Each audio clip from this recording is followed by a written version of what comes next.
U.S. President Donald Trump is now acting on his promises to roll back diversity, equity, and inclusion initiatives in the United States. This week, I will also end the government policy of trying to socially engineer race and gender into every aspect of public and private life.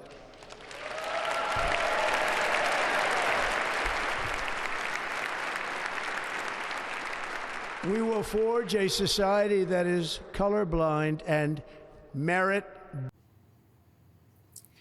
Trump went on to say merit-based society. So since his inaugural address, that was just on Monday, Trump has signed an executive order placing all federal DEI staff on paid administrative leave. And across the U.S., large companies, big corporations like Meta, Amazon, Microsoft, Boeing, McDonald's, and Walmart are all rolling back or have already rolled back their DEI plans. Camille Dundas is a DEI consultant and founder of the Idea Practice, Inc.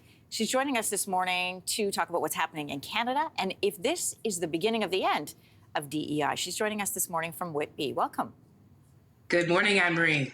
First of all, when you listen to that clip, and I know you were watching on Monday, when you hear President Trump say things like making a country colorblind and merit-based, what concerns do you have with that?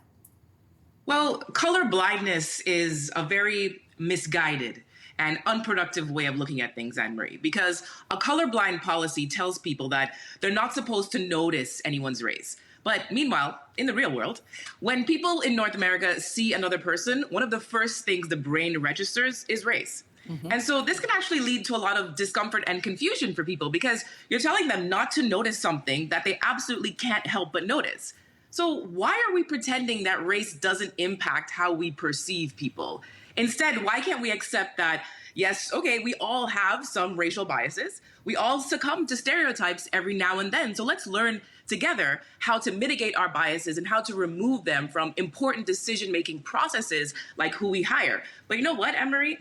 Most people don't want to talk about their racial biases or any kind of biases. No CEO wants to explain why it is that a woman is getting paid less for the same job as a man. No recruiter wants to have to explain why they suddenly ended an interview when they realized the candidate has a disability.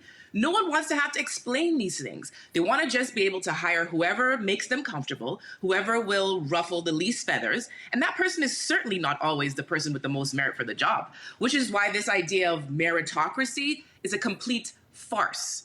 You cannot hire by merit where there is bias. Because, Anne-Marie, if we lived in a meritocracy, we would not need DEI at all. If we had a meritocracy, I assure you, there'd be a whole lot more diversity when you looked across your workplace. It's an excellent point. I want you, if you can, Camille, to take us through this timeline. When I go back just 5 years ago to 2020, there was a real drive and a push in North America particularly, but really it went around the world to develop and increase DEI, diversity, equity, and inclusion policies in companies. So fast forward to 2025. How did DEI in just 5 years become such a polarizing term?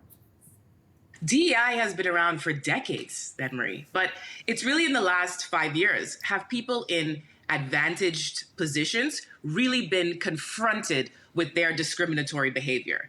You had the Me Too movement. You had the Black Lives Matter movement, the unmarked graves of Indigenous children at residential schools. We saw powerful people fall from grace in a way we have not seen before. And all of these movements impacted the workplace. And we started seeing people either losing positions of power, losing money or access to money, unless they started to actually address inequality in their workplace. And some of them were really willing to tackle these issues. I've had the pleasure of working with some great CEOs and leaders in Canada and the US for that matter, who genuinely worked towards change. But most were not, Anne-Marie. Most leaders were not willing to relinquish the privilege of operating without anyone watching and saying, hey, those policies are actually unfair. So what do? Well, they have to do something to ensure that they don't lose that power. And one tactic that has been very effective is the DARVO tactic. DARVO stands for deny, attack, reverse victim and offender. And it's a way of turning the tables on someone who is raising an issue, making the victim feel like they are the one at fault. So that's why you'll hear people like Pierre Poilievre saying things like, oh, talking about race is causing more division. And this is reflected in our workplaces where you'll find that Black, Indigenous, and racialized folk, they find very often that they are villainized when they raise a valid issue. Camille, there's a lot of information, and we're running short of time, but I'm going to make this our last question. There's a lot of misinformation surrounding DEI, and I'll throw out some examples. The idea that it's about filling quotas based on a person's race or gender instead of qualifications, or that DEI makes things harder and is unfair to white people. Why are these assumptions incorrect?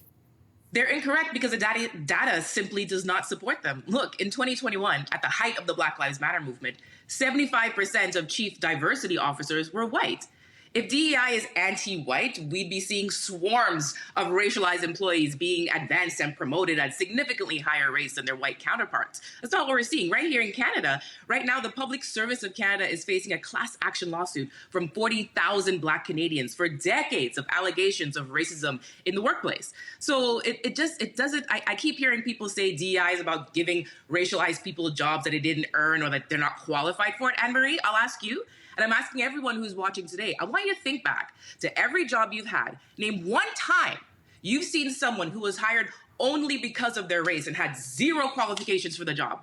If you can tell me that is a real trend happening, I will be the first to stand corrected. It's so easy for us to fall victim to this race war narrative that Black people or Indigenous people, people of color are stealing jobs that they didn't earn. Then we completely overlook that DEI is about so much more than race. Right. Quite frankly, DEI benefits white people too. Camille Dundas, always great to have conversation with you. I want to thank you for having this one with us today. Thank you.